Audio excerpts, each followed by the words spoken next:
Good morning, Metaverse. I'm Thor with the OCG and Mafia Guild, and today we are going to talk about some blue-collar ships. I'm talking about the workhorses, the real lifeblood of our economy. I'm talking about freight ships.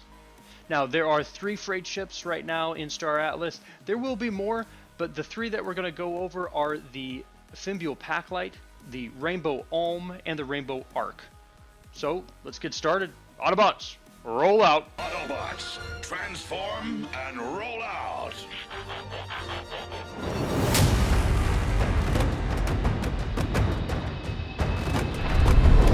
Alright, so Packlite is your quintessential freighting ship. Let's take a look on the market to see what it's trading for. Right now you can pick one up for $985, and its origination price was $3,360. Origination price is what the earning potential is based off of, so you can pick it up at a significant discount right now. So if you're looking at getting into the game, into the freighting and resource transport loop of the game, if that's what you like to do, then the Fimbul Packlite is definitely looking a lot more attractive than when its origination price. Its crew is a captain, pilot, co-pilot, engineer, and cargo foreman. Now, cargo foreman should give some type of a benefit for the offload and loading speed, perhaps. That is just theorizing, but that's what I'm expecting as more details about the game comes out from the development. In the components, the parts that you want to focus on is with the hard points, there's only 2 medium slot hard points. This thing is not meant to be a fighter, but it does have minimal defense. But it does have an impulse engine with a large slot. So it's a larger engine. You can overclock that and get moving sublight much faster. And so that's really been geared to the Packlite.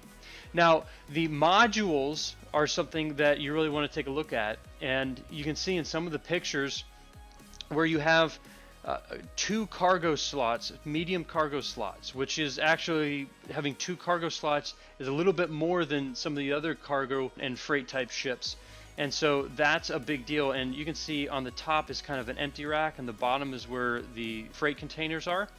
But on the top is the second cargo slot, and in some of these you can see, some smaller dimension packages and cargo containers are put on top. But this thing is essentially rockets in the back, the cockpit up front, and then the wire frame that holds it together so you can pack as much as you can on it. So it's very much a Packlite.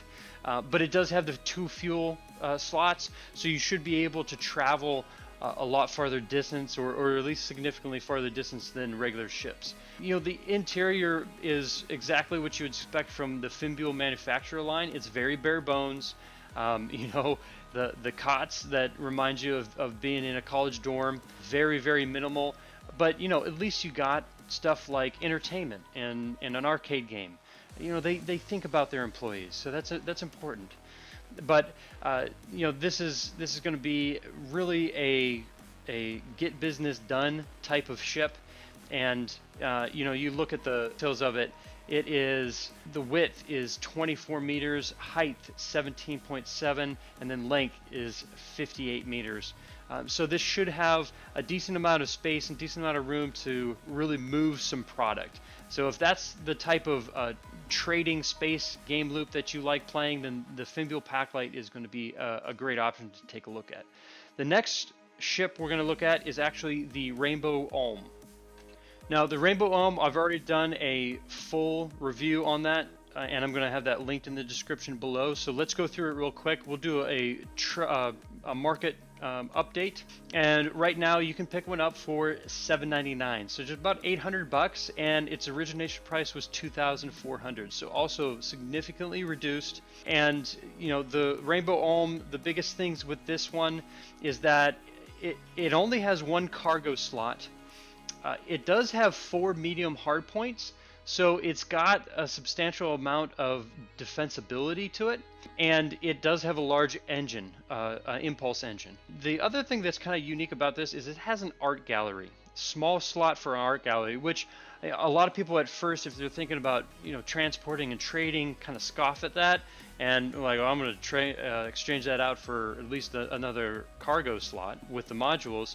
But I would caution or actually hold off on just thinking that way about it, because there might be some ways that the developers create utility for that art gallery.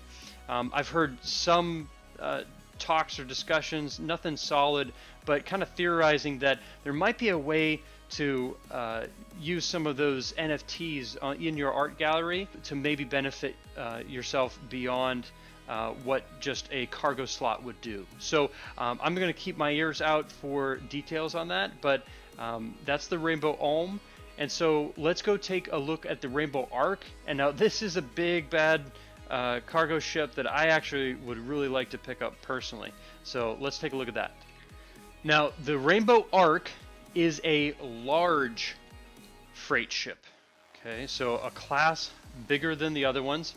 And it is trading right now for $4,400 is the lowest one. Its origination price was right here. Origination price $12,700. So again, a very large reduction in price.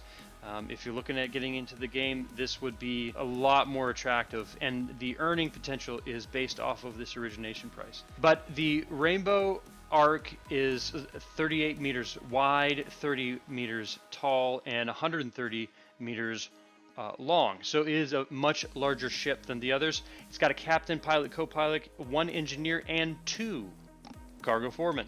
The things that you want to look at here is actually 4 hard points, 4 large hard points. So that's a big deal. And also it's got 1 capital slot warp drive, 1 capital slot impulse drive, so it can warp speed further, I would imagine, with the warp drive capital size, and then impulse engine sublight, it can move faster. So it is a fast moving ship with decent, or actually quite a bit of firepower. And then it's also got 2 maneuvering thrusters. Now it does have a smaller shield generator, a medium slot, but it's got 1 for hull reinforcements. It's got a capital slot hull reinforcements. So with this one, you're kind of looking, all right, it's more powered here, it's a little bit less here, but overall, I think it's actually a very formidable ship in and of itself. Then with the cargo slots, and so look at this, you have 1 cargo slot, 1 large cargo slot, 1 large mess hall, and then 1 medium slot art gallery. So remember the art galleries. I'm really interested to see what those end up being and how much of a benefit they are. But both Rainbow ships in the freight class have art galleries. So that could be something pretty cool. But the art for this one and the concept of the Rainbow Ark is just fascinating, where these panels of metal are controlled and maintain a shape of the ship, but it's still relatively fluid. It's fluid, but it's metal panels. And then you see here with that hull reinforcement capital size slot, these panels are actually blocking shots coming in. So it's kind of like a force field, but it's a physical field of those big metal panels.